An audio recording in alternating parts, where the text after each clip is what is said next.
আসসালামু আলাইকুম প্রিয় দর্শক, আপনি কি জানেন পৃথিবীর এমন একটি স্থান আছে যেখানে লক্ষ লক্ষ মানুষের হৃদয়ে গিয়ে প্রশান্তি খুঁজে পায়? সেটি হলো আল মসজিদ আন নববী, মসজিদে নববী। এই সেই পবিত্র মসজিদ যা নিজ হাতে নির্মাণ করেছিলেন মুহাম্মদ সাল্লাল্লাহু আলাইহি ওয়াসাল্লাম। এখানকার প্রতিটি ইট, প্রতিটি স্তম্ভ যেন ইসলামের ইতিহাসের নীরব সাক্ষী।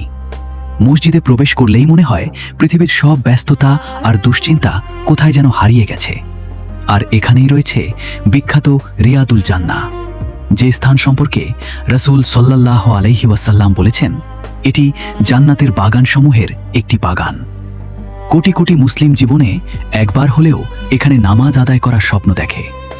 দিন হোক বা রাত, মসজিদে নববীর সাদা মার্বেলের চত্বর, বিশাল ছাতা আর হৃদয় ছুঁয়ে যাওয়া আজানের ধ্বনি মানুষকে আল্লাহর দিকে ফিরিয়ে নেয়। মনে হয় এ যেন পৃথিবীর বুকে জান্নাতের এক ঝলক। আল্লাহ আমাদের সবাইকে বারবার আল মসজিদ আন নববী জিয়ারত করার তৌফিক দান করুন। আমিন।